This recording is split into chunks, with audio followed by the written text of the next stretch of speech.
Special education in Cameroon is an educational problem faced by the whole entire country. And government has very limited programs for children with visual, hearing impairment, and physical problems. They don't have no programs for students with autism and communication disorders, emotional behavioral disorder, as well as intellectual and learning disabilities. And government efforts is so limited where they don't have nothing to really provide to anyone that has any type of a disability at all.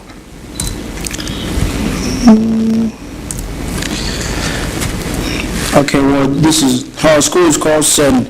Rita's Foundation Nursery and Primary Inclusive School is in Cameroon, and it actually started in September 2012.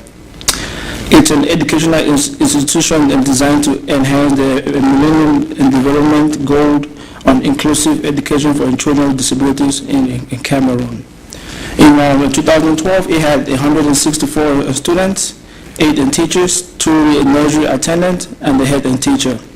But now it has grown up to 310 students, 15 teachers, and 3 supervisors, and 3 nursery attendants. The number of children with disabilities benefiting from the inclusive model has grown from 4 in 2012 to 23 in 2013. Most of the children with disabilities will range between 6 to 13 years old and having their first ever school experience at St. Rita because they were restricted all their lives to their homes.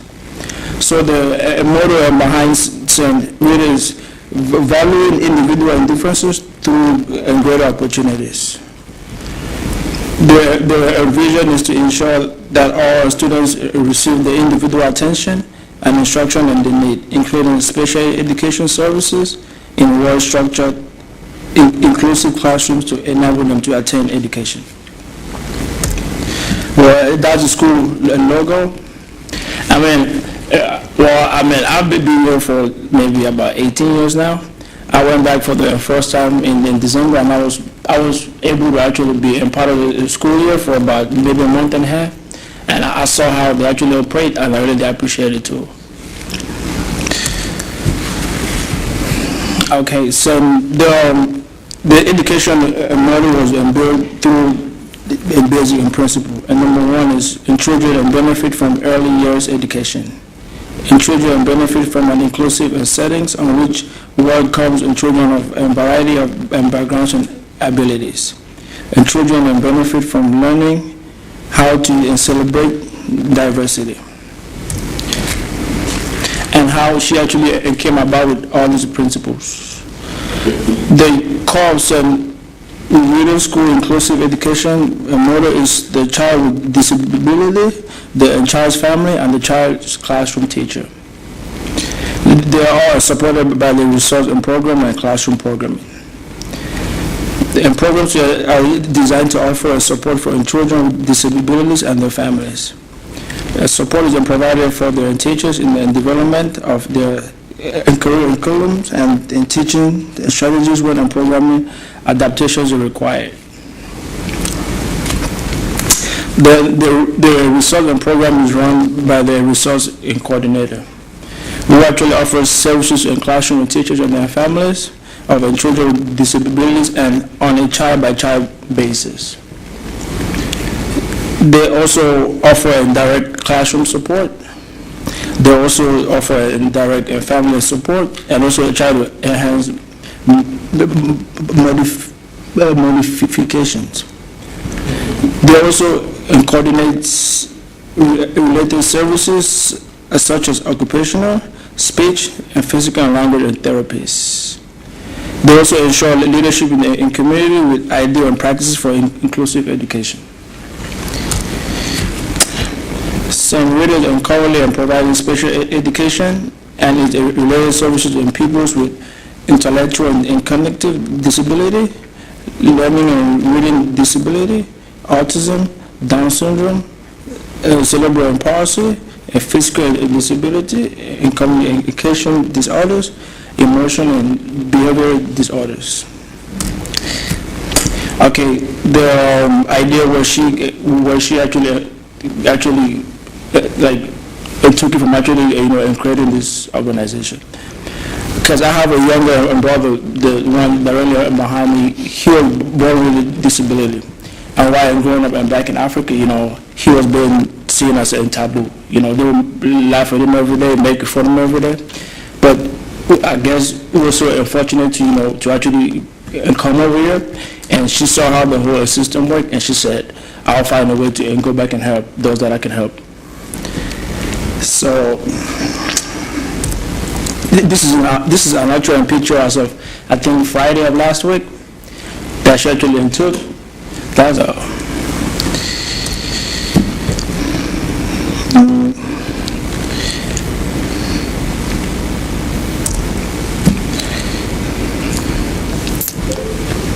And when I was there in December, there was a child that he hadn't been touched for ever since he was born, and we were able to give him a massage for about 10 minutes, and he was happy for maybe in the next 2 weeks. He was smiling every time he was back in the school. He was so happy.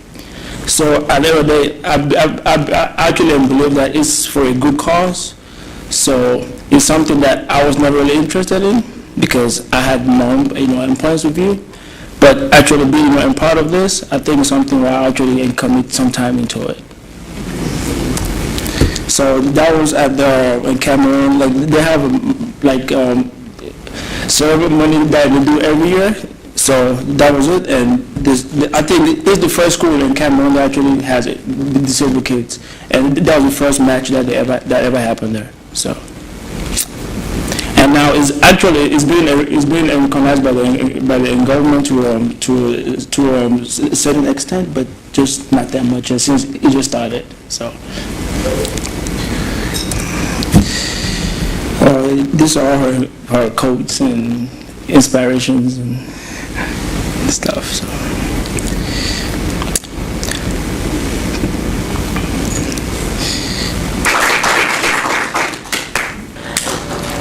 We thank you and we thank Dr.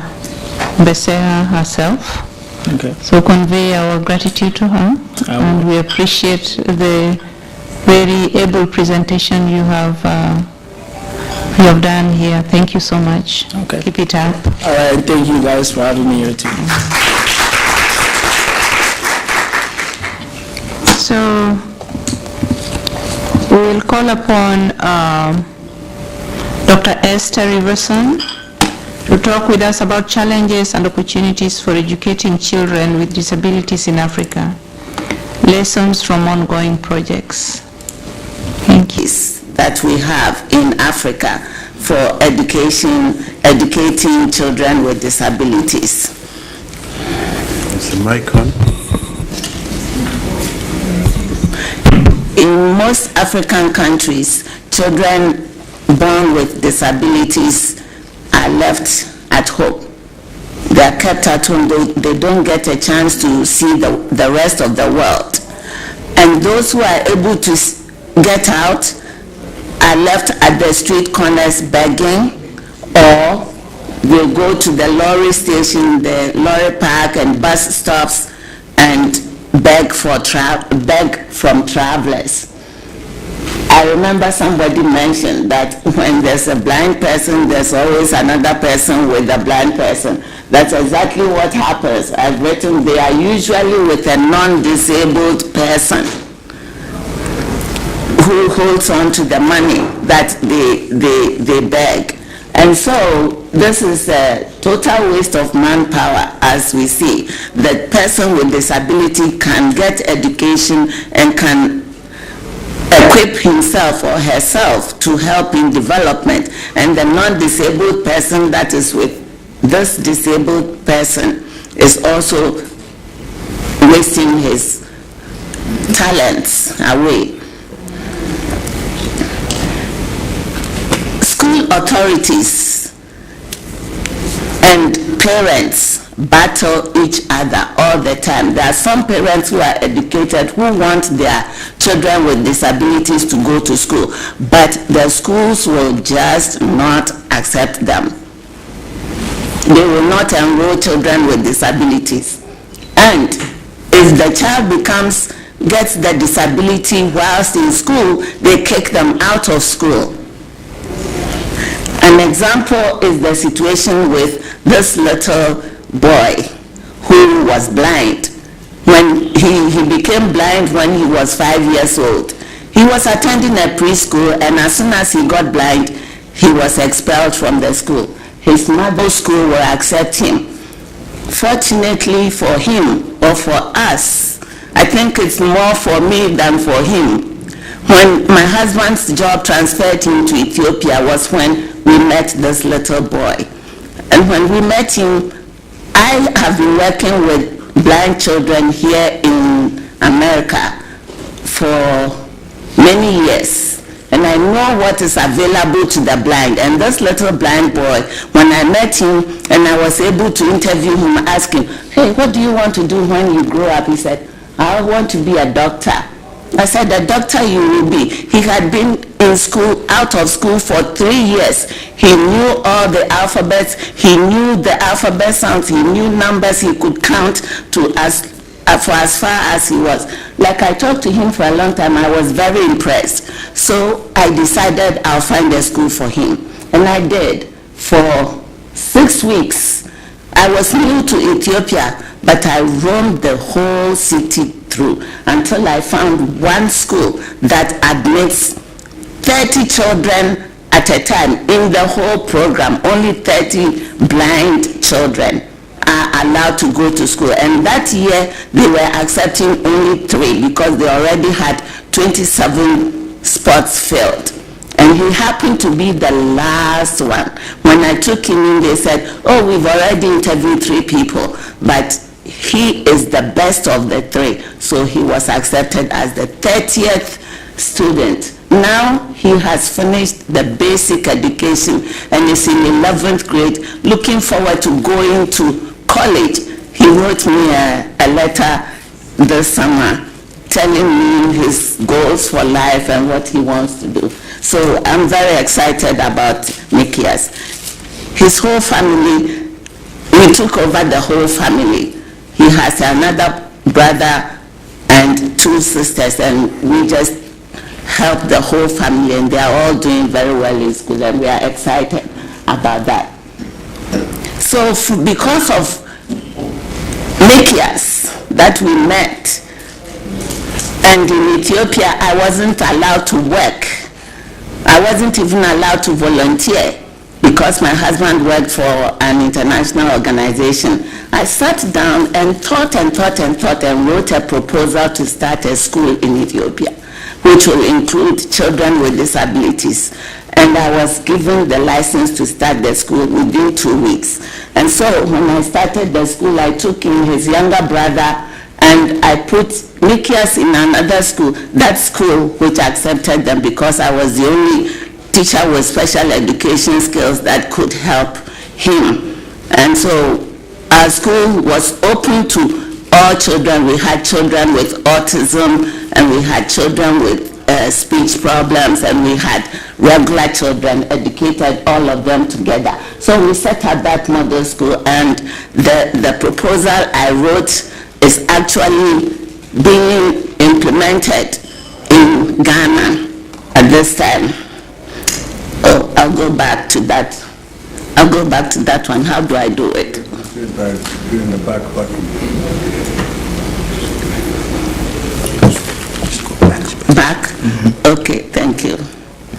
So our vision and our mission of Cita Foundation actually was the organization that we set up to help educate underprivileged children, and at that time, and still holds abilities, and children who don't seem to have any physical, mental, or sensory disabilities, but come from low socioeconomic backgrounds, which actually cause them to have some disabilities because Parents can't afford to buy school uniforms, so they stay home. Parents can't afford to take them to school. They live so far away from the schools, so they stay home. So those are all included under children with underprivileged children. And our goal was to equip these children with skills that will help them to take active roles in the development of their countries. And also, as they acquire these skills,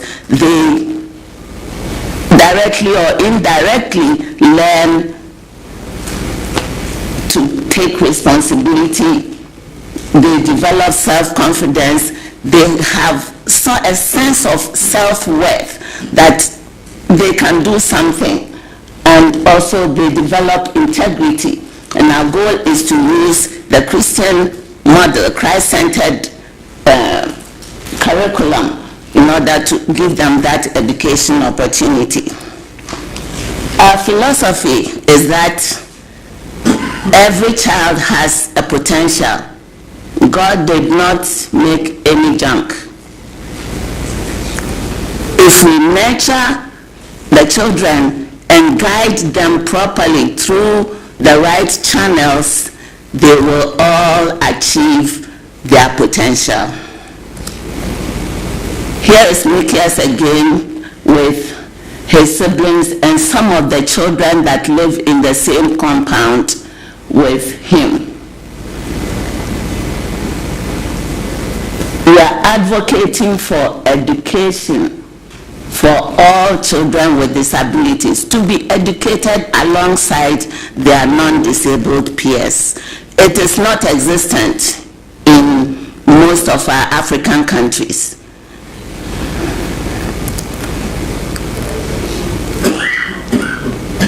Here we have women at the lorry parks and markets in Ghana. They give birth to these children when they are very young. They have no education. And we are advocating for these young women to be educated. There was once a well-known saying by Dr. Kweju Agri of Ghana, who said that if you educate a man, you educate an individual, but if you educate a woman, you educate a whole nation. And it's true, we all accept that the women are the first teachers of their children, and these women don't have any. So we are advocating for these women to get some kind of education. They need basic education in personal hygiene. They need education in childcare. They need education in nutrition in order to be able to help their children to grow, have well-developed brain, and be able to take active roles in their countries. Most of these teen mothers live in congested rooms in slum areas. Most of them are homeless. They are raped by predators. They have the babies and their children. When you go to the streets of Accra, you will see their children playing in the open gutters with dirty water. Which all of this is very hazardous to their health and intellectual development, and somebody has to do something about it. The picture on the left is showing a mother, daughter, and granddaughter. This is where they spend the night. And in the morning, they get up and carry loads from one place to the next to earn money.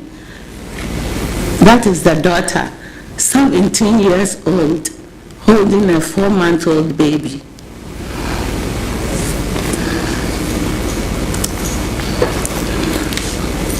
Now, leaving that and going to the, I'm sorry, I'm so emotional, but it's hard This is educating blind children in Ghana. My first trip to the School for the Blind was in 2009, and I found out that in the school of 300 students, not one child had a cane. Thank you. They walked with their arms over their shoulders and they trailed the walls. How are they going to become independent? And here we train these children to walk by themselves, to do a lot for themselves. And I've been doing this for children in America for years.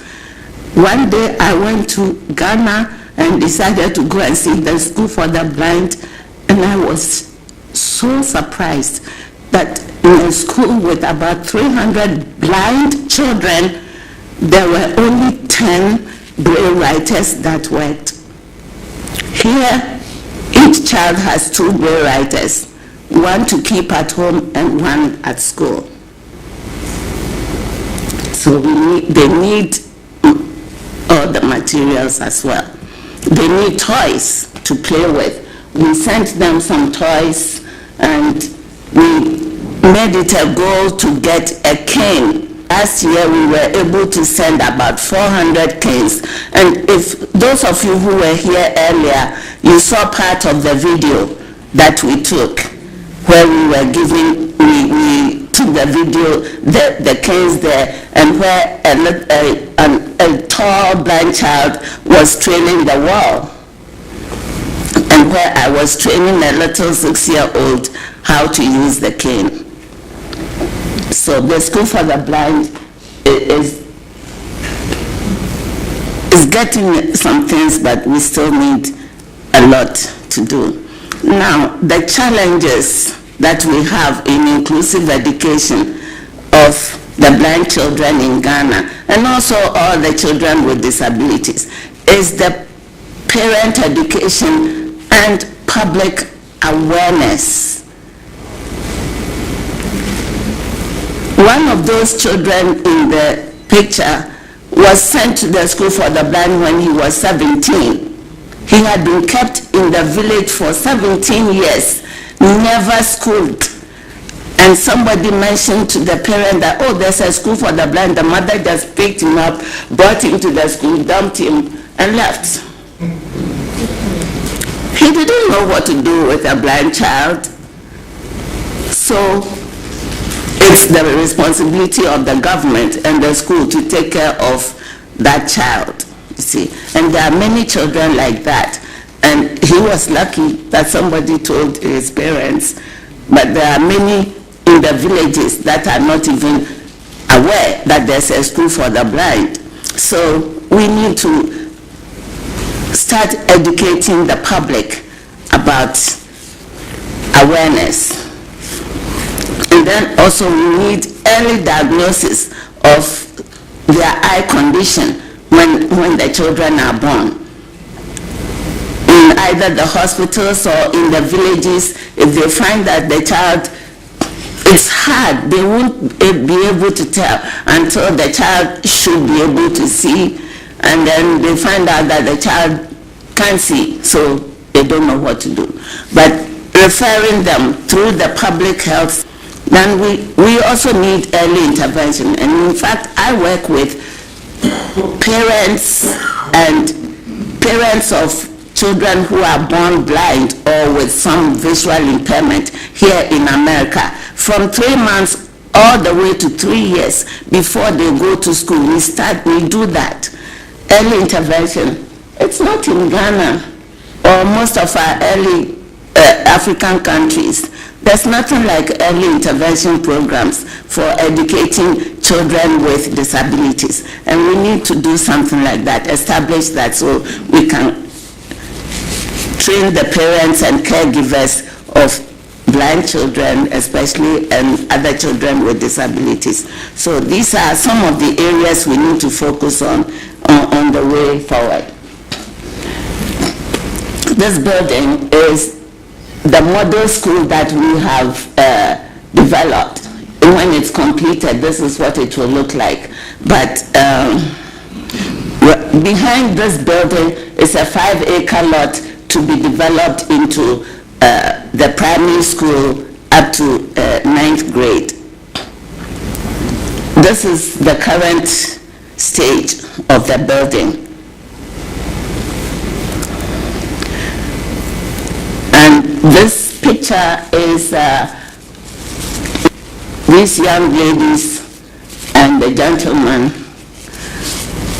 They are all teachers in a school, a community school, where they teach from kindergarten all the way to the 4th grade. So we taught this, we had the workshop for them, teaching them basic, how to teach children personal hygiene, how to teach children to develop self-confidence, and then how to teach children basic reading, basic writing, and how to teach children basic number concepts. So that was, it was a very successful one, and they wished we would continue, but we couldn't do it that time. So in conclusion, in fulfilling the idea, that is the Individuals with Disability Education Act in America, I believe we can adapt and adopt this idea and develop this in Africa. We need manpower training to empower our people to do something for themselves. We need parent and public education. We need to develop, modify the curriculum. As this young man said, Margaret's presentation, there's no curriculum modification in our African countries. They go by a standard and that's it. And so whether you can make it or not will depend on how you do with the curriculum you are given. We need to develop individual education plans and modify the curriculum so that the children can achieve their potential and make the goals relevant to the special needs of the children that we work with. We also need to know how to properly implement the individual education plans.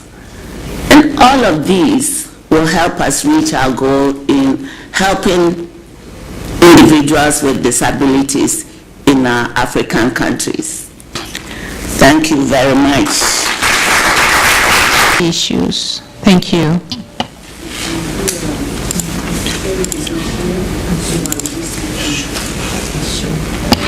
Okay, so you are next then. Okay, our next speaker is Jeanette Carligill, who is the organizer of this event. Jeanette, are you going to talk about polio? Something else. Okay, so Jeanette will take the floor.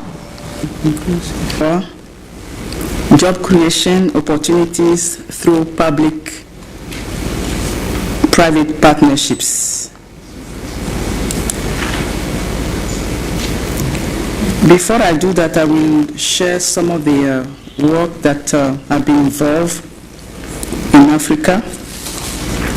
Here I was making a presentation on deafness in Africa.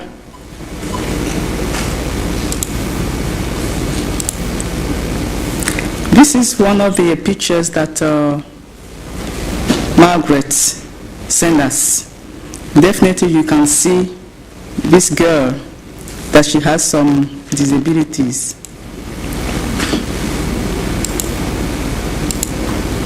This is a group of people with disabilities. This kid are in an orphanage in Côte d'Ivoire. But because of their disabilities, nobody wanted to adopt them. So at age of 3, they have to be adopted. But as you can see, Nobody wants to adopt children with disabilities. We also have farmers with disabilities. And I don't know how they manage, but they do have their own farm. And these are the children. This is a village where the population is a victim of river blindness. So during the day, you don't see. But at night, you can see in a village who is blind. And 80% of the population in that village is blind, and nobody want to go there and teach. Sign language. This is a classroom. Dr. Riverson Esther was talking about children in Africa not being taken care of. This is a case of a child who will accept to see his own child in this kind of situation. We are talking about human rights. So my presentation is actually to demonstrate that yes, we are talking about disabilities. Disabilities also come with opportunities. We see people with disabilities, but we don't see the opportunities beyond the fact that we are being disabled.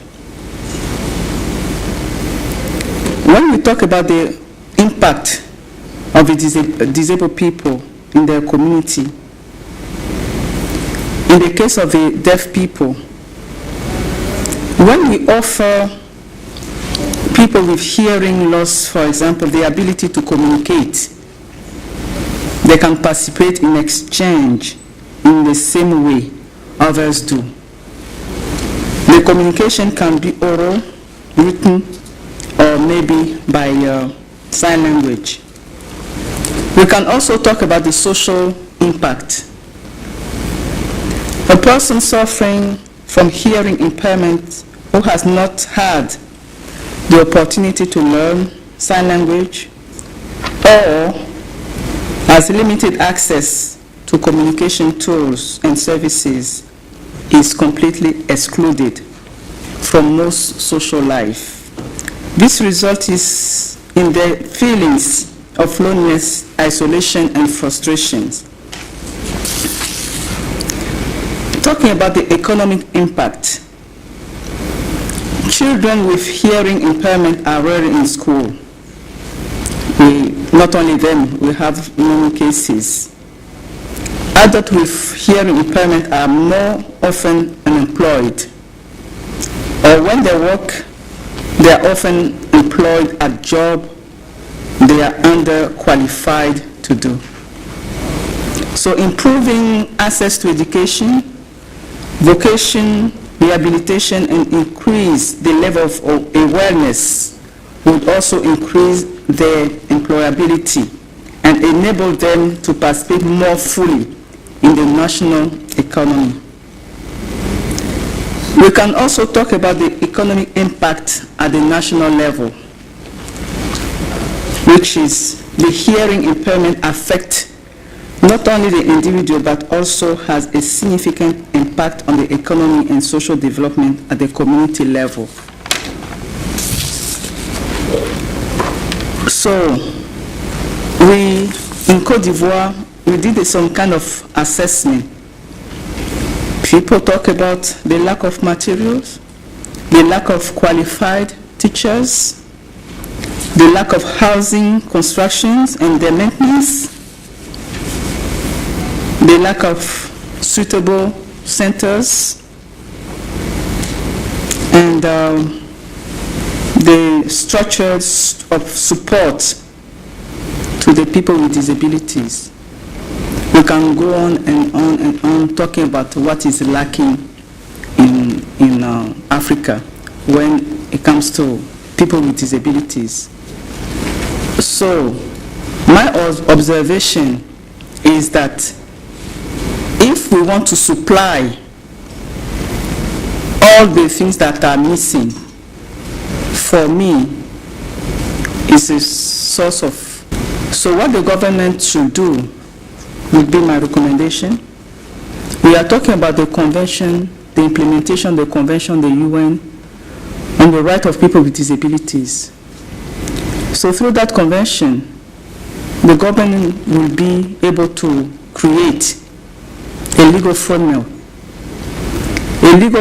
where the government can invite private sector, because the government cannot do everything. That's why, as of today, nothing is taking place in Africa, because the government believes that it has to do everything, but the community is also there.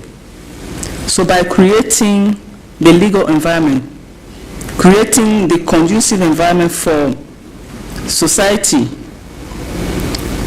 businesses to really understand the issue of people with disabilities, they will also understand or see through the huge opportunities that is out there to create jobs, new jobs for children who are still going to school, for students to learn more about disabilities, and then the associated opportunities. For example, when we talk about buildings, one can come and then deal with the ramps.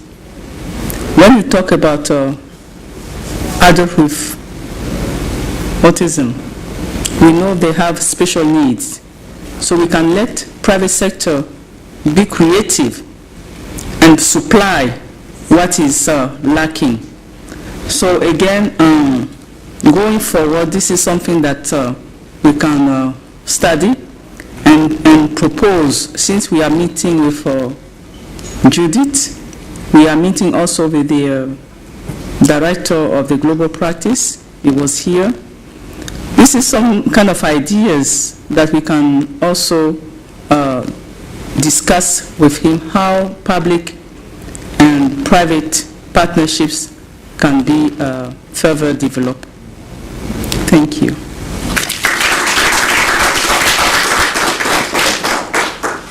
Thank you very much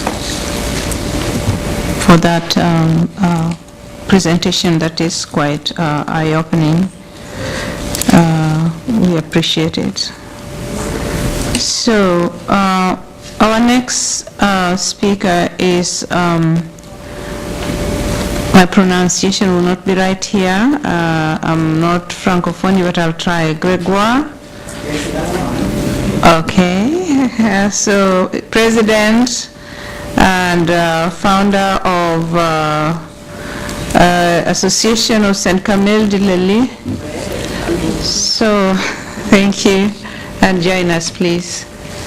You can sit here if you want, or you can stand there, whatever works. Nous ont permis de venir présenter la.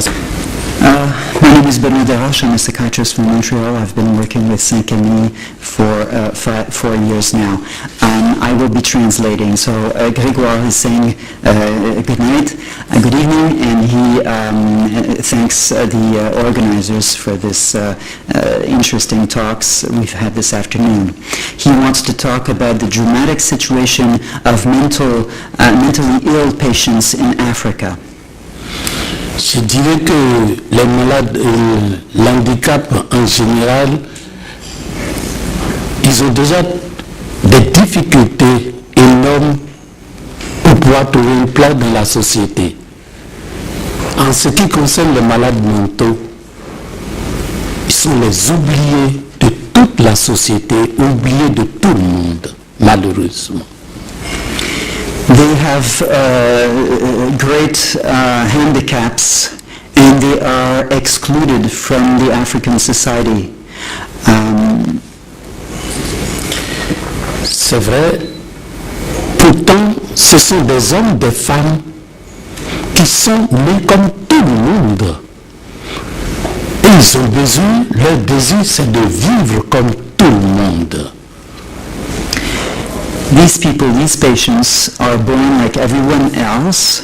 We're talking here about psychiatric patients. We're not talking about mental retarded patients. So these patients have been born like everybody else and they have become ill at some point in their life.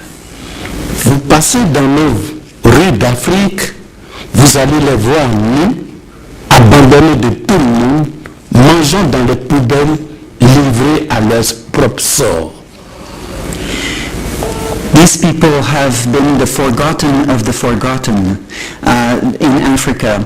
They go about naked in the cities and they are chained up in villages. Et pourtant, nous ne sommes pas différents de ces personnes. Ils sont capables, lorsqu'on leur donne la possibilité, de pouvoir aussi montrer et démontrer qu'ils sont aussi, ils ont la possibilité de participer aussi au développement de leur milieu, au développement de la santé, au développement rural, à tout sortes de développement que nous connaissons tous. If we give them the opportunity, if they get treated, these people are able to participate in society and they are able to participate to development. C'est vrai, aujourd'hui nous arrivons à récupérer ces personnes, à leur redonner d'abord la dignité de leur personne, à leur permettre d'avoir aussi la possibilité de se soigner, aussi les organiser où ils arrivent aujourd'hui à participer à toutes sortes de métiers. Parmi eux, il y a des boulangers, parmi eux, ce sont des gens qu'on retenait de nouveau à l'école, qui deviennent des infirmiers, qui arrivent aussi à s'occuper des autres. These people, when treated, are able to participate to society. Some examples. St. Camille Association, the NGO Grégoire has been working on in the last 20 years, has been able to treat these people, these psychiatric patients, and these psychiatric patients are then brought to vocational centers, and then some of them have become bread makers, some of them came back to the village and have been able to have businesses that run the village, that helps the village survive. Some of them have become nursing personnel, nurses. I'm talking about psychiatric patients that have been treated and have become nurses to be able to help others afterwards, and the general population as well. C'est un travail que nous avons commencé en Côte d'Ivoire.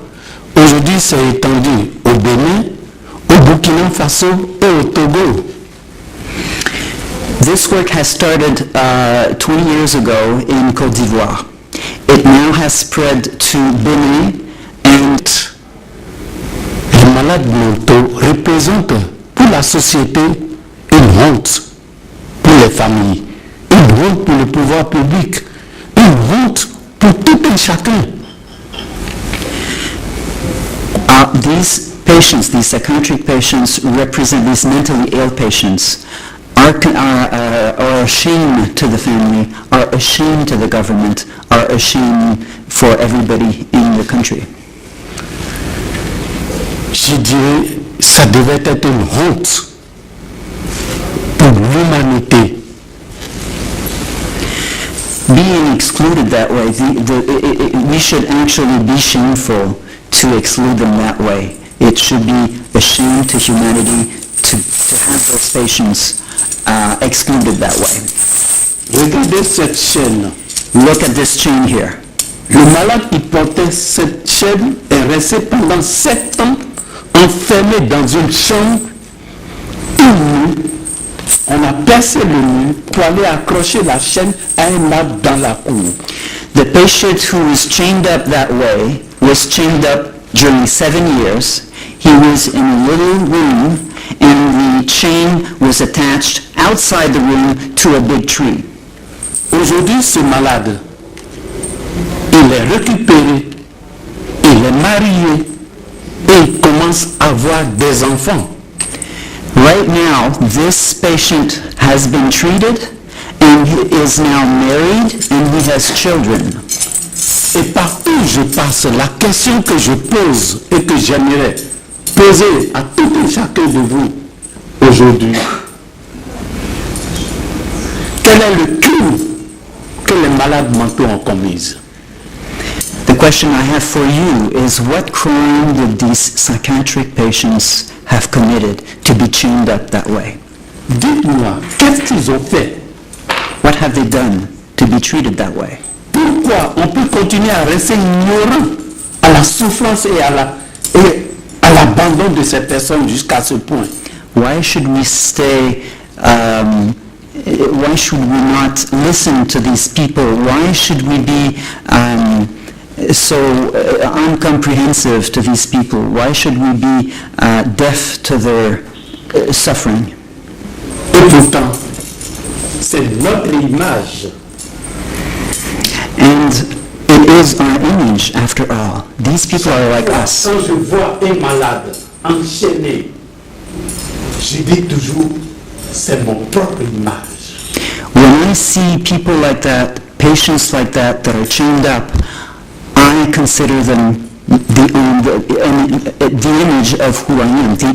It's the same, they're the same as we are. Quand It's our je vois image. une femme enchaînée à un arbre, quand je vois une femme bloquée dans le bois, celle qui a le plus duré dans le bois qu'on a récupéré, elle a fait 36 ans.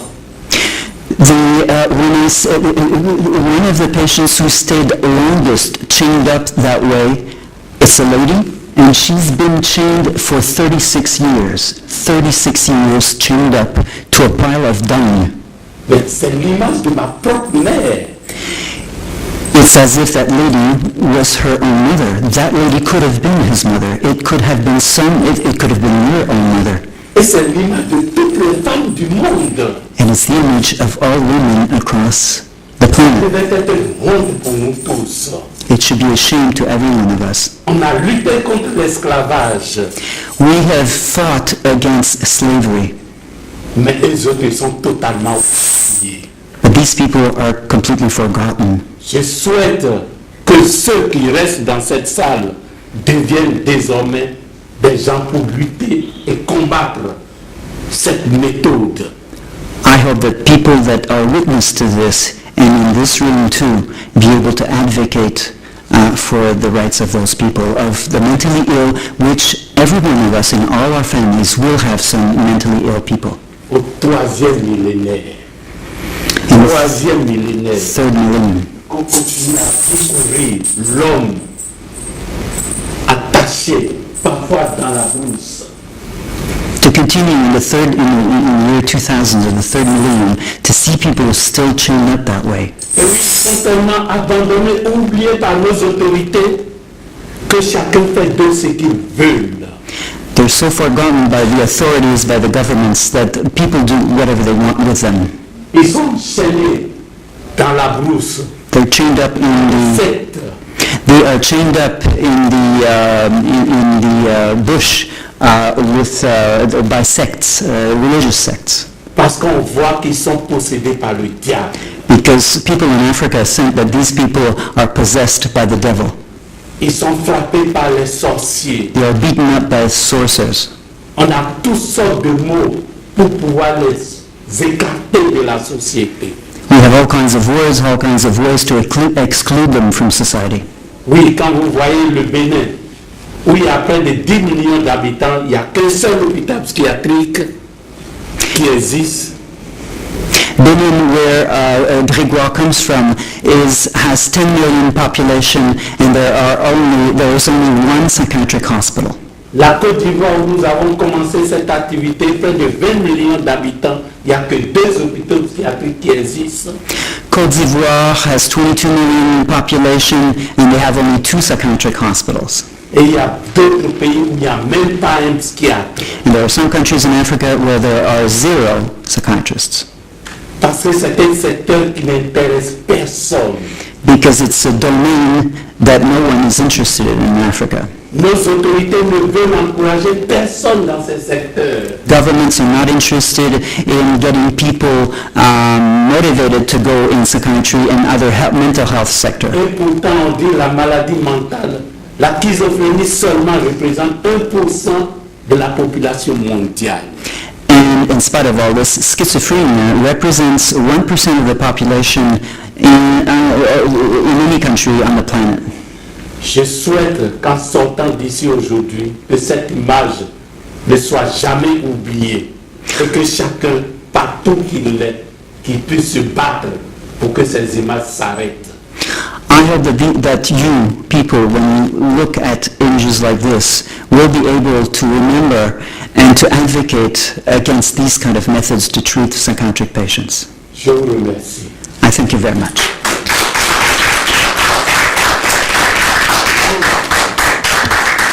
Thank you so much, Gregoire, for this very revealing presentation, revealing of what we even pretend not to see. Looking at the photos here just reminded me of what I used to see as a kid back in rural Africa, and I forgot about it conveniently. It's not something we should forget, and thank you for bringing this to our face. Another. And the public work together. On a besoin du public, du secteur public et du secteur privé. Ils doivent travailler ensemble. Number one, to build hospitals for the mentally ill. Pour aider à bâtir des hôpitaux. Then number two, to train doctors and doctors' assistants, physician assistants, to actually take care of the mentally ill. Et pour éduquer les médecins à connaître la santé mentale et à s'impliquer. And then lastly, we need to get the psychiatric organizations of America, of Canada, Australia, United Kingdom, and Europe to also help the African population of the mentally ill. Et on a besoin que les organisations de psychiatrie dans les pays comme les États-Unis, l'Australie, le Thank you so very much. s'impliquent pour aller aider les patients psychiatriques en Afrique. I agree with the speaker. I have a question for the gentleman. I think I share his views. A lot of the reason why, in my view, people don't treat the mentally ill is because they are not aware, they don't know. So, Je suis d'accord que c'est parce qu'il manque d'éducation en Afrique, les gens ne savent pas. the reason people in the streets mentally ill is any other reason other than not knowing. Est-ce qu'il y a d'autres? Écoutez, je pense que c'est l'ignorance. C'est l'ignorance parce que partout où nous avons réussi à créer des centres, cette méthode a changé. He's saying, I think that it is basically ignorance, and the proof of this is that where Saint-Camille has been implemented in these two countries, these methods are now obsolete. Je dirais que c'est vrai, hein? Cette expérience m'a permis de découvrir beaucoup de choses dans le monde. This experience has allowed me to see a lot of things, a lot of different experiences across the world. Je sais qu'en Afrique, on voit des chênes, on voit des bois, mais je dirais même en Europe, soit pays soi-disant développés, il y a un grand travail encore à faire auprès des personnes frappées par la maladie mentale. We have seen changes here in Africa, these methods of treating these patients, but Grégoire is saying, I would say that even in Western countries, Europe and America, there is still a lot of work to do concerning stigma with respect to mentally ill and psychiatric patients. Parce que j'ai été en France où nous avons fait une présentation avec des patients qui sont dans des logements protégés, comme on le dit, dans les pays développés, mais la réaction de ces patients, quand ils ont regardé le film, leur réaction m'a beaucoup frappé. I have been in France and I have been giving talks like this to people in outpatient psychiatric facilities. they have watched the film, the movie, and I have been very surprised with respect to the reaction of the patients to that movie. Qu'est-ce qu'ils ont dit lorsque le film est terminé? C'est pas les bois qui les ont marqués, c'est pas les chaînes qui les ont marqués. Mais qu'est-ce qu'ils ont dit? Regardez en Afrique, voilà des malades qui travaillent. Nous ici, on nous paye pour ne pas déranger. When the psychiatric patients in these facilities watched the film, after the movie, it was not the chains, it was not seeing people bound to logs that really struck them. What struck them is they said, oh, in Africa we see patients like us working, because in Saint-Camille there are vocational centers. We do, when we treat patients, these people go, we see later on in the movie that those psychiatric patients get treated with medication, with psychotherapy, but they are sent to vocational centers. So they see in the movie that these patients are brought to work. And they looked at those patients and they said, oh, in Africa, these psychiatric patients get to work, and we get paid to do nothing. Et je dis, la meilleure manière de tuer l'homme vivant, c'est de le payer à ne rien faire. And I say that the best way to kill someone alive is to pay them to do nothing.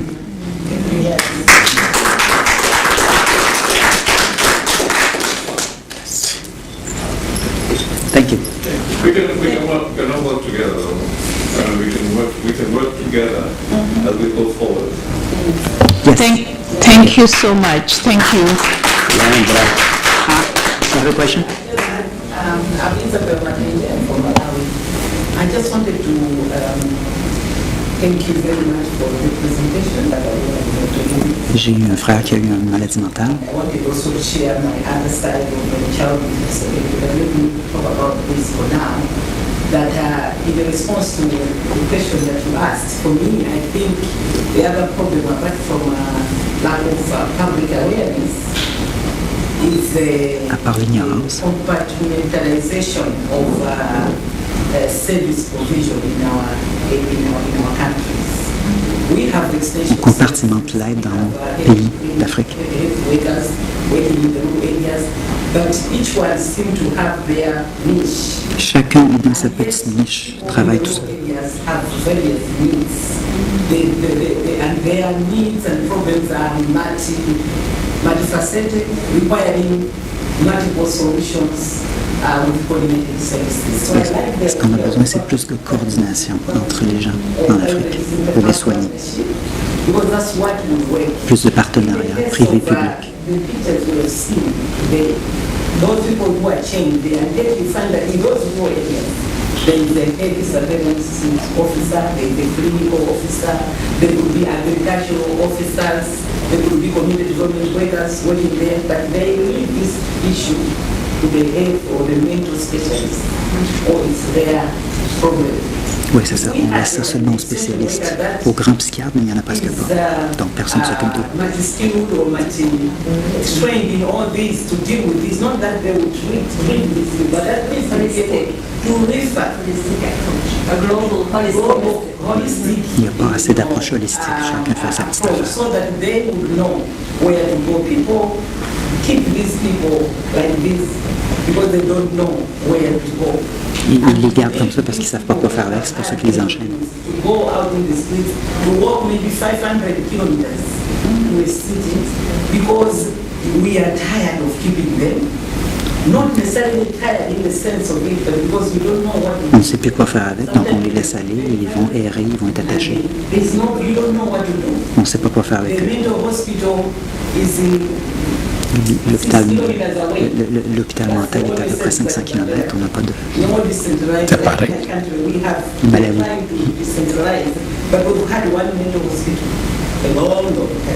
Ils ont un seul hôpital.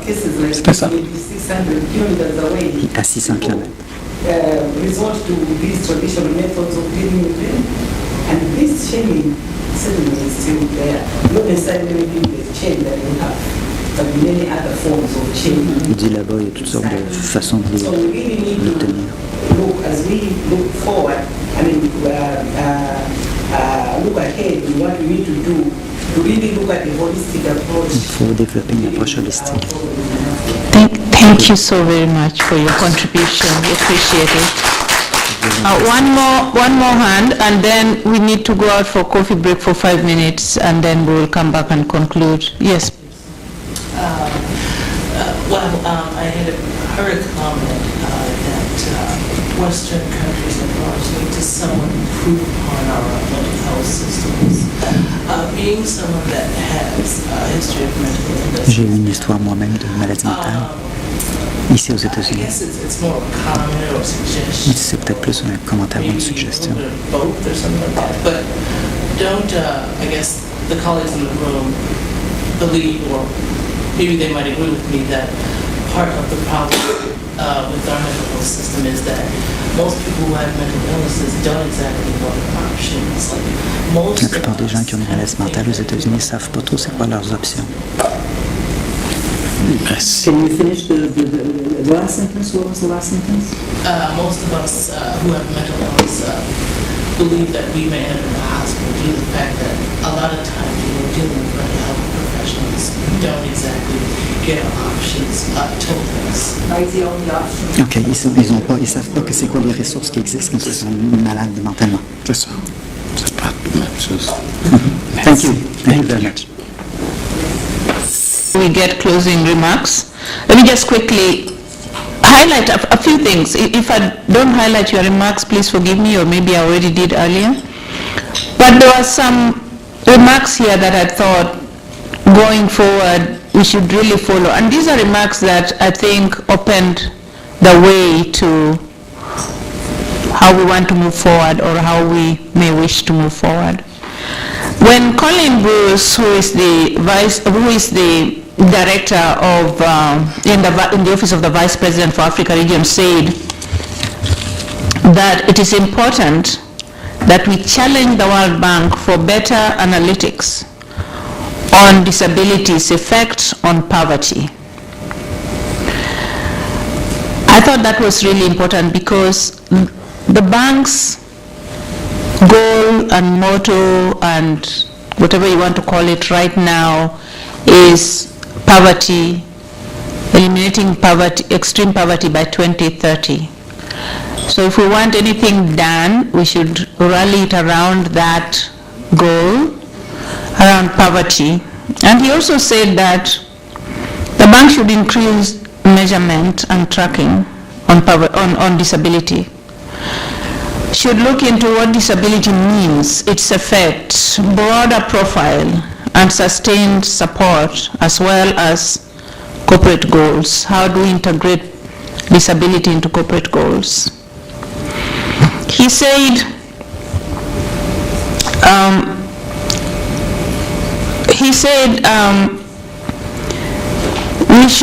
he will encourage, and then he took a personal pledge, he will encourage the World Bank Africa Region team to ensure that those who are considered disabled are not left behind. So not only was he talking to the wider group, but he also took a personal pledge to his staff that those who are considered disabled in his team will not be left behind.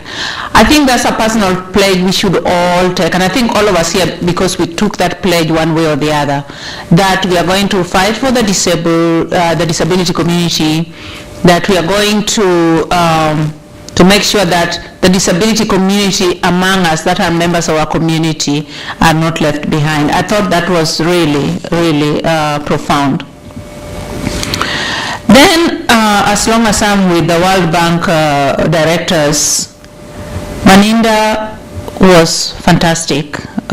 When he showed obviously how eager he was to immerse in this, disability issue, and that when he goes to Africa, he wants to see certain institutions or places where there are the disability community, so that he can get a first-hand look. That is the spirit we want, and that really throws a ball on our court. Not only that, we will show Maninda some institutions that we will recommend. We are meeting with him tomorrow, but also that we are going to take Colin on his pledge, which was directly a ball on our court, that we have to push the bank, we have to make demands. I'm paraphrasing. We should go ahead and do that, make the demands, make sure that the World Bank is front and center on the disability issue. Now, another issue that was raised by Dr. Riverson, Dr. John Riverson, which is about the linkages and interconnection between nutrition and a body that is not fully developed, which then, when the woman is expecting, because her body is not fully developed, either because she's too young or because she was not well nourished, she has complications which then gets delayed because either there is no medical facility nearby, or most likely there is no transportation to get her there on time, and then she gets there and she has to wait this long line, or there's no nurse, or there's no doctor. It is all so interconnected. Our nutrition, our infrastructure, everything, our institutions are all interconnected to an ailment like fistula, a disability like fistula, which is so dehumanizing. A cousin of mine had it and we didn't understand. We were kids. We just ran away from her. So we don't understand these things. We need to understand these things. We need to remember that all these SUVs that are being bought by government money, really that's not where the money needs to go. The money needs to go to the roads, to the hospitals, to medical staff, and so on. So, Dr. John Riverson, thank you so much for opening our eyes in that regard. And then Dr. Esther Riverson shows us step by step, point by point, how we just throw away our disability. A kid is 5 years old, he developed blindness, he's being thrown out of school. He has nowhere to go. The parents don't know what to do. I mean, why would anybody even throw a child out of school? Why doesn't anybody even think, let's consult with other people and find out what kind of special support we can give to this kid? Honestly, some empathy is required among all of us. And there's little of that in many of our communities. And so, single-handedly, Dr. Esther Riverson took on this child. It's the child's siblings, and did not stop in Ethiopia, went to Ghana and is doing all kinds of good stuff for children, like the school where there are 300 children. And there's not a single stick, and it's 300 children who are blind, but they don't have a single blind stick to find their way. They walk around with their shoulders like this and trying to rail around the walls. I mean, honestly, we should think what we do to others, and we should empathize. And I think at one point, Dr. Kamau reminded us that today you are not disabled, but tomorrow you may be. I mean, who knows? What happens to your eye, to your limb, to your mind, anything. So the way we treat the disability, we have to remember that they are us. And that's also very similar to the phrase Gregoire used. That is about our image. Those people who we think are outcasts, chained and so on, they are just like us. Why are we wasting that talent? And when they're treated and they get to be well, they work. They're business people, they're nurses. They are that extra human resource that we were just throwing away. So we need to really think, we need to internalize some of these things for a minute and then work with our societies and communities to make improvements for others. I mean, for all of those of us who are religious, There's one word in religion that I never would forget. Do unto others. Do unto others, and the other part of the sentence, as you would like it to be done to yourself. And for me, that's what I see. I mean, I have my own things that I don't do right. I've seen a relative who has a mental disability in the family, and for the longest time, forever, I thought this boy is a brat and is wasting everybody's time, until I discovered, my God, he's sick. And now I'm doing everything I can to make sure he's comfortable and that he can function. He's brilliant. But I can't tie his shoe, can't look after himself. He gets sick, he's losing his organs because he can sit in one place for 12 days without getting up, and because he's working on his computer. And I thought, are you nuts? What's wrong with you? Get up like everybody else. He can walk, he has his two legs and everything, but he just doesn't think. If he's looking at that computer and he's dismantling it and building it anew and developing programs for it to run like no other computer, that's all he's doing. Brilliant young man, but can't cut his toenails. So we have to look around us and be conscious of the fact that disability are many. I mean, some of us walk with some too. I didn't know I was born with a disabled foot, my right foot, and I always wondered why it kept hurting. Until later on, my mother had the courage to tell me that when you were born, that particular leg, the ankle and coming into your leg was small. And we thought you will be literally disabled, and somehow it grew strong. You walk like you're fine, but yeah, it will pain you because it's not like any other, it's not like the other one. So we all know, we all have our own little disabilities. It's one eye, it's one wrist, it's something. Those which are obvious, let's just look at them and then work with them. So, having said that, having quoted a few of you, all of you are excellent. Let me now give the floor to Dr. Barbara Simmons to give us conclusions and recommendations. Thank you. Thank you so much. It's been my privilege to be a part of this committee, and as she was saying, we all are touched by disabilities in one way or another. I have a nephew who's autistic, and I also for a while was a psychiatric social worker. So all of these things are wherever you are in the world. There are issues and they are important areas that we need to address. And you actually saved me part of what I had to do, because you've done a wonderful job of summarizing the presentations today.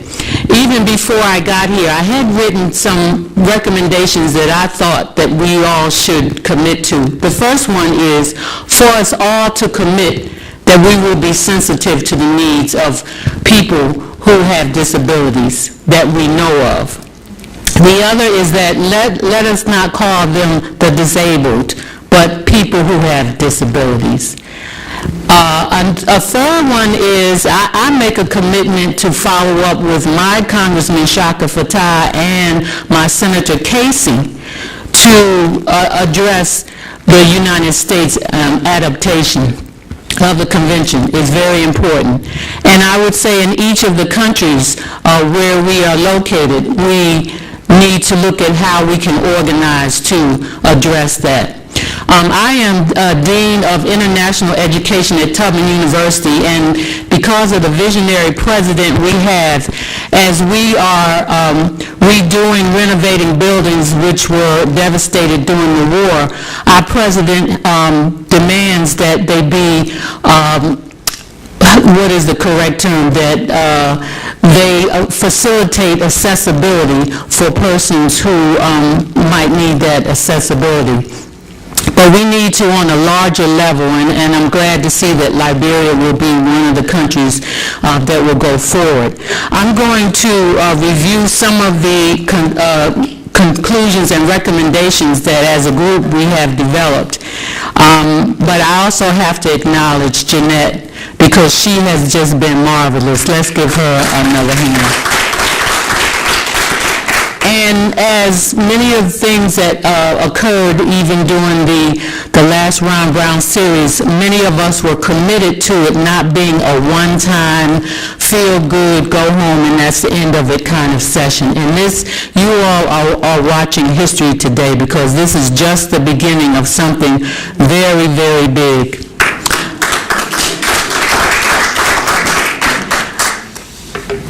I want to say to all of you, if you are interested in continuing this fight, then you need to join Cadus, and of course you can see Jeanette. She'd be happy to accommodate you in that regard.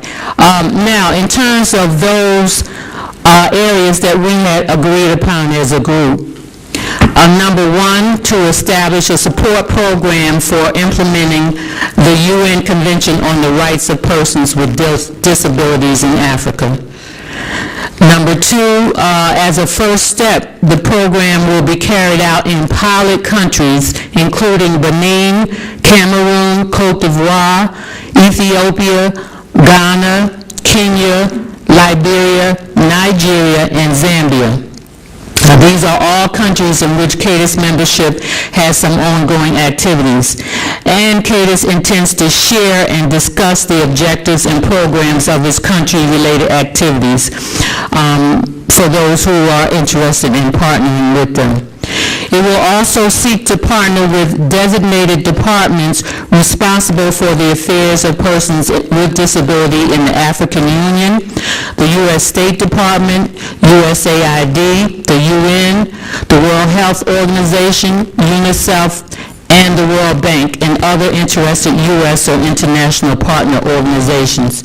And so, as you've seen today, the World Bank has stepped forward in a big way and has made a commitment that we're going to help them to honor, right? So, also, Cadus will be making it known that we do exist, and we'll be coming forward with a strategic plan which will be shared so that we will be added to any discussions on the international forum related to this issue. One of my concerns has been just in general in the international arena, oftentimes the diaspora, you do not see the diaspora being at the table.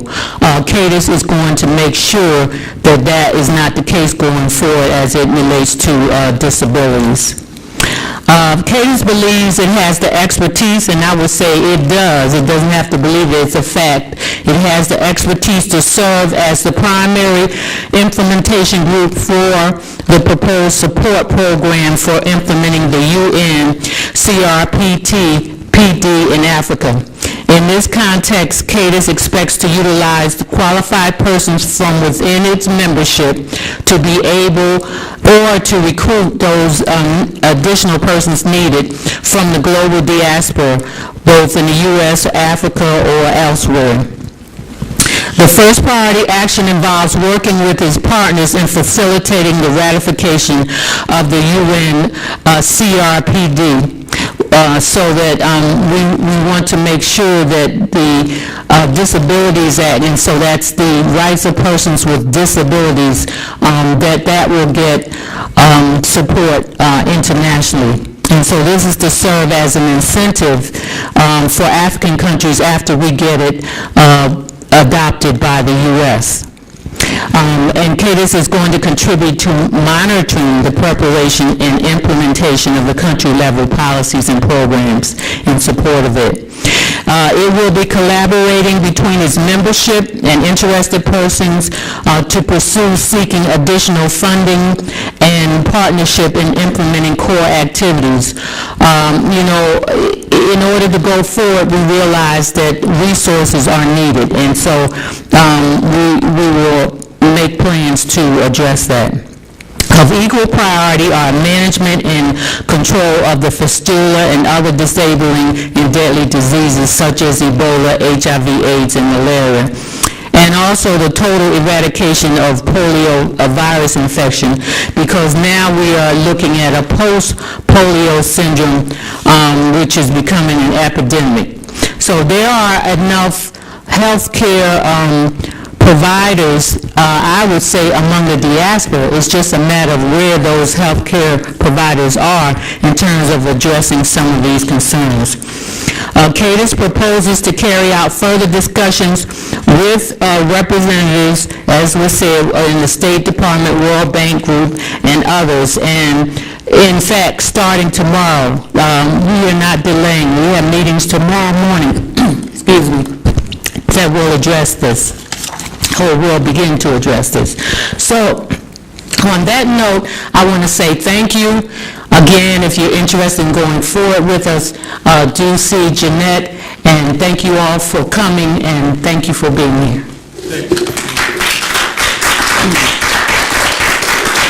And now we're going to call our friend, Melvin Foote, founder of the Constituency for Africa, founder and CEO of the Constituency for Africa, to give us closing remarks and vote of thanks. You know, everybody else like to be at the front of the program when you got the numbers, because I always feel like this is where the real committed people are at, you know, where the ones who really need to be in the room are here. So let me say it's really good to be here. Nice rainy day out there, and no place better to be than here in the World Bank and talking about some of these serious issues. Jeanette is my friend, and I say she's my boss. She's very passionate about Africa and very passionate about what she's doing. And what I like about her is she's very consistent. You know, she's steady. She calls you, her voice don't never go up, you know, and never go down. Just constantly pushing to get some of these things done. So I applaud your effort. And I think we started to build a network. I started working with Cadus and Modelci in April. Jeanette came to me and said, you know, Mel, one of the criticisms of CFA is that CFA is always leading everything. That's true. Don't blame me for that. You know, don't hate the player, hate the game. But you know, the idea being, okay, can African Americans work with African immigrant? You know, and I thought about that. I said, yeah, absolutely, yes. And what I like about this collaboration is I'm the junior partner in the arrangement. You know. Jeanette and Pius are the ones who are actually driving this and bringing together the immigrant diaspora together, and they asked me to be helpful in terms of helping to bring our network together, to help, you know, to pursue political goals, and to get some other things done. So I find the relationship is very interesting. I'm learning a lot from the people in their network. They got fabulous people in the network, really, who are doing all kinds of things on the ground in Africa. And it's great to work with them. I think we're building a partnership for the diaspora going forward. You know, it's not about African Americans or African immigrant. It's about all of us, you know. Yes, President Obama, I'm talking to you. Can I call you back? Yeah, let me call you back. President, you know.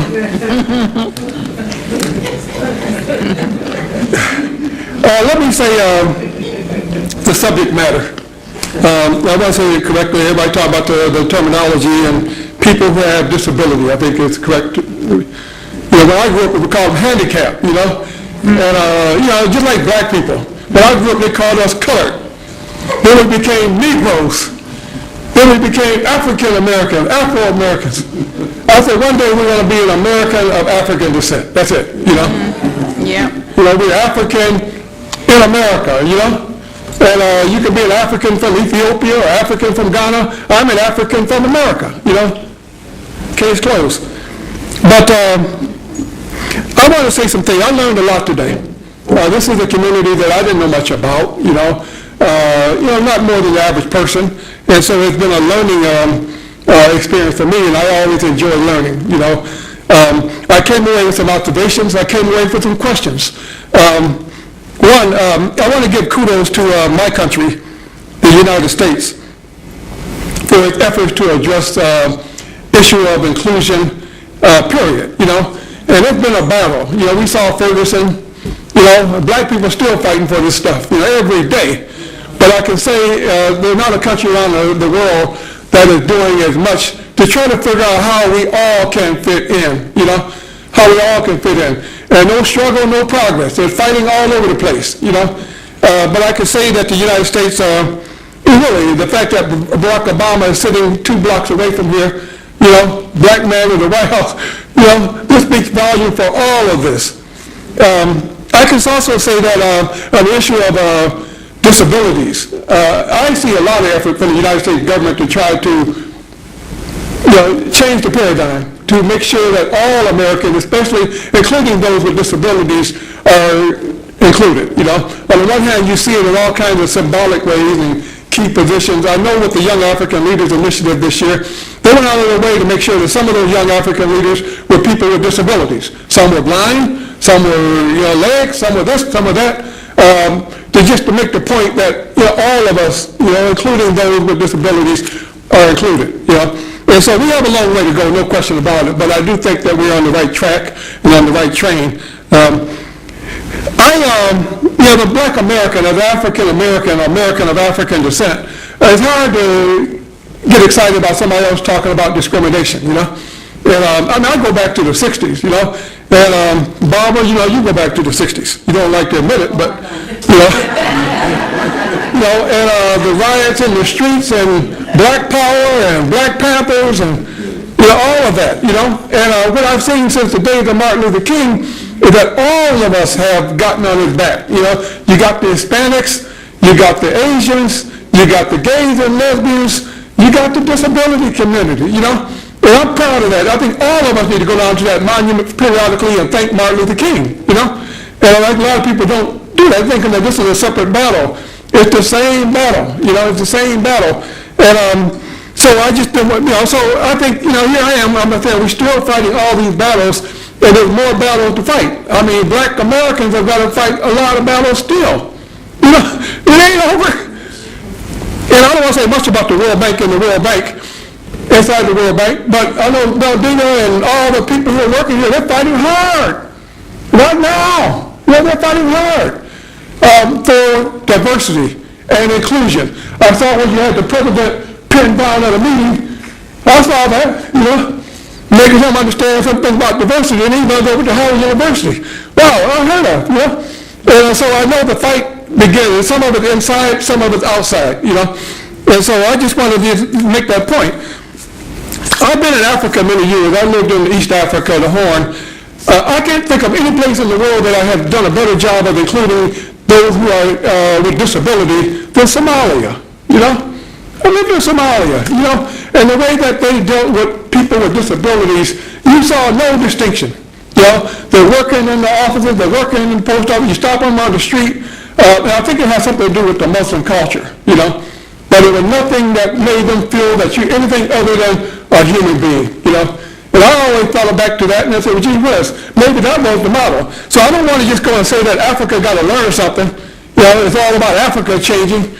I think Africans are probably giving a lot of lessons that the rest of the world ought to learn, And I haven't seen it in many other countries, but I can see it from my limited view of Africa that it's not a one-way street where we need to do something for Africa. We also need to go to Africa and learn, Some of this has to do with just humanity, how to be a human, I want to also say, I think, the war in Iraq and Afghanistan, one of the things that has come out of that is the higher use of bionics and nanotechnologies. I know, Paz, you talked about the STEM initiative. I say STEM has to play a critical role in all of this, This whole thing about promotion of science and technology as a strategy, a deliberate strategy. We're pressing it into my organization, and we're pushing hard.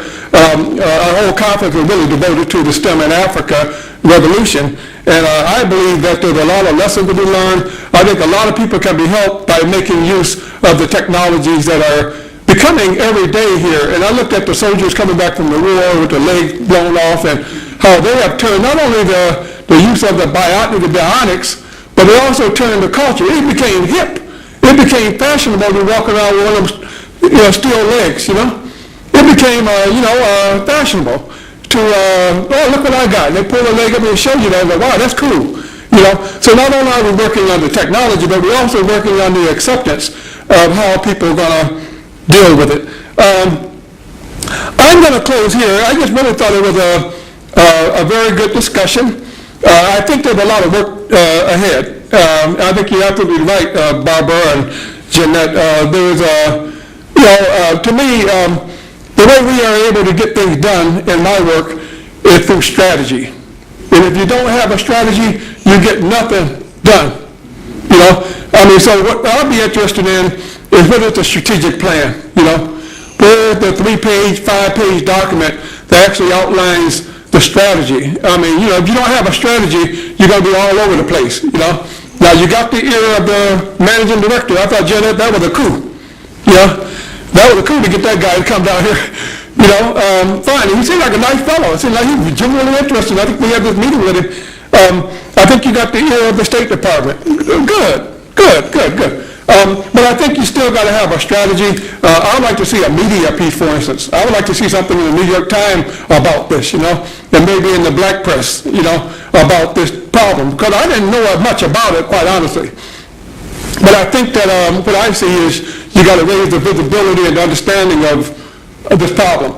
I think you also got to get some congressional support, I want to know which member of the Congress is your person.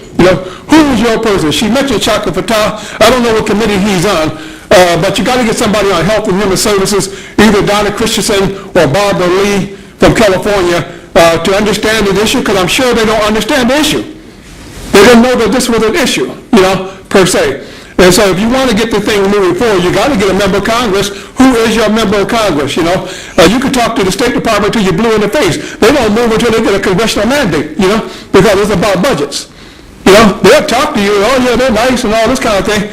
But, there's more to it than just being nice, The bottom line is the bottom line. And so I think that the strategy, what needs to happen is a small group of maybe 5, 7 people need to have a day in a room, not inside the World Bank, outside the World Bank. It needs to be an unbiased location. And to have an honest, frank conversation about what is the strategy going for. Because you're going after all the targets, to be a year from now, you won't have any targets. So that's what I wanted to say. But I wanted to thank you very much, Jeanette, for inviting me, Pius. I think it was a very stimulating discussion today. And clearly you got a lot of potential going forward on this subject matter. So thank you very much. Thank you very much, Mel. Anything on Africa, if Mel is not there, is incomplete. So we are glad you're here. Thank you. Please. Sure, absolutely.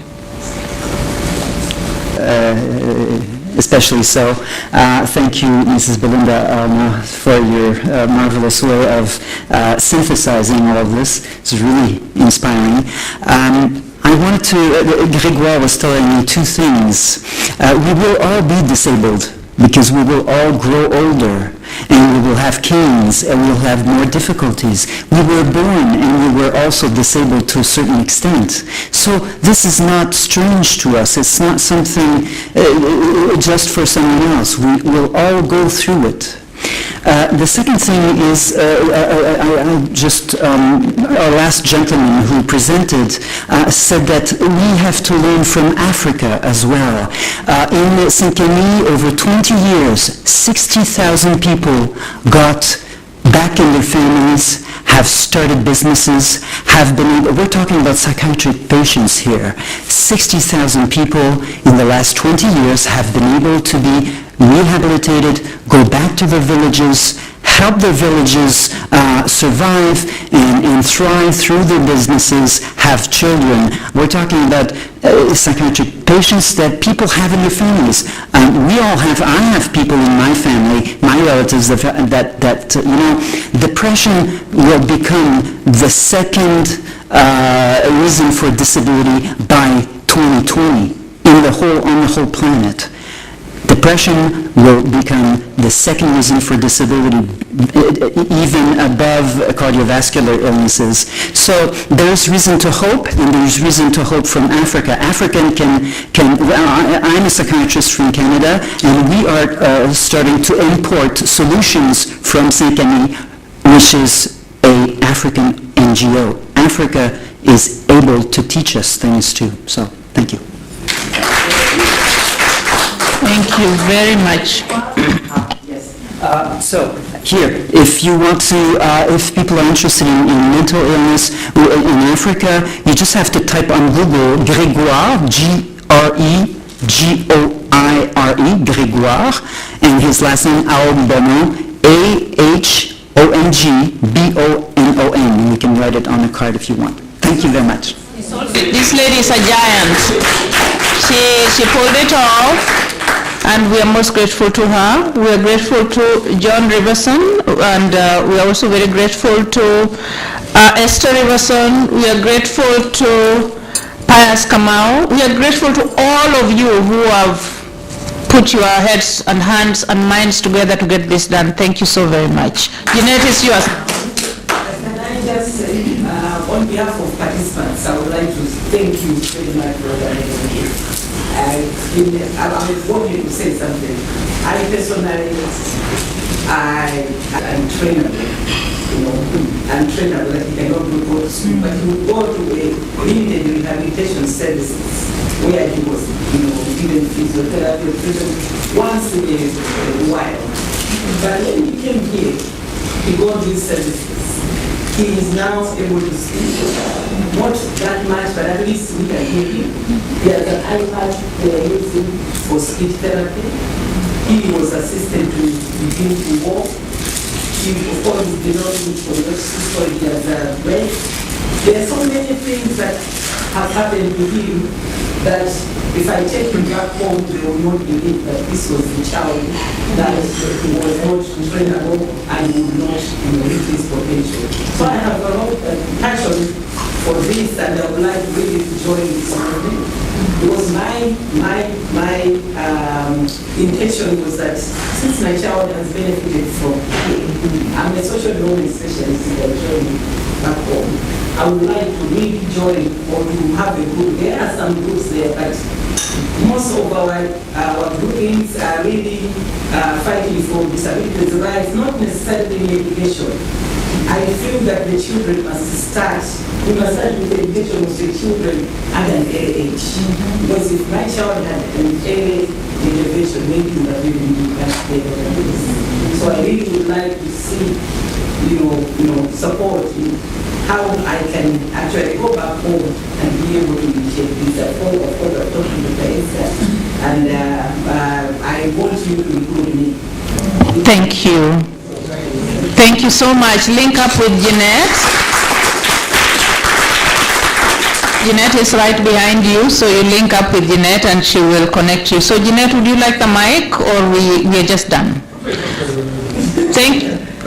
Say something to your guests, lady.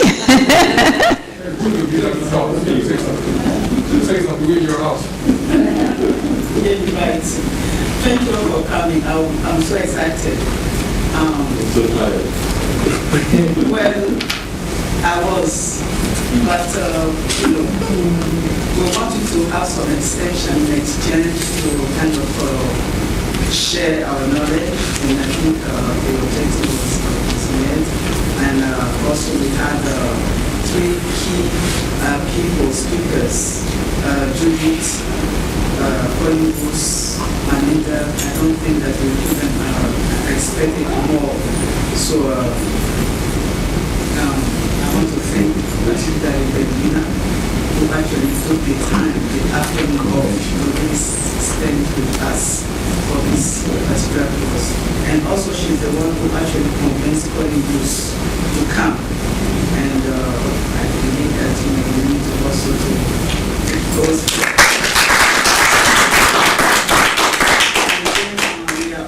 So thank you, my sister. Actually, she didn't say that, but her husband is the ambassador from Malawi.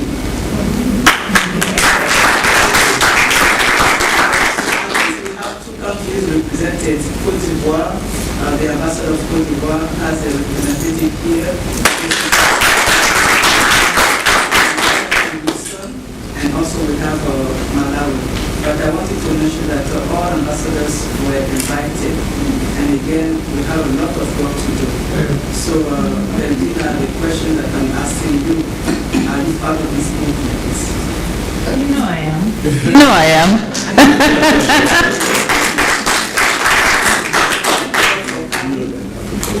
And Kenneth, not just me, but also the World Bank Group IMF African Society, of which you are an official. So yes, you know we are. Yes. Thank you. So thank you again, and we'll see you tomorrow. And if not, we will get a report of the meeting that we have tomorrow with the director, and also we'll kind of convene another meeting of Cadus so that we can again strategize, based on what Melvin said. And I agree with you, fully agree with you, that we have to have a strategy and then reach out to people who will actually help us make the change. Thank you again. Thank you. One more thing. I think what we should also have, I think we'll wait as to what happened there, I think. And I'm only saying this because we had a meeting last year, and we sent out information to the people who contribute, was sort of on the mailing list, and they began complaining. People began saying, I don't want to belong to this group, I'm not interested in them. So if you do get information from here, because you're here, welcome it. Welcome it. But, because we were rejected last year, a number of people, a huge number of people said, don't write us, we don't want to hear from you. And it's Oh, sure. Yeah, well, I think I was going to add one more idea. I think if you know anyone that has a disability, if you can actually bring them just to help them and participate, we can actually show something. We can actually show that that's what we're doing and trying to work on. Because actually next time I would definitely go and bring my younger brother that has a disability, so he would do sit among all of us. So we can work in it. It's great. Thank you. Can we say a special thank you to some of our friends who came here for the first time, like Brian Rocher, who is... Yes. And then Pauline Marbelam also came. And let's not forget our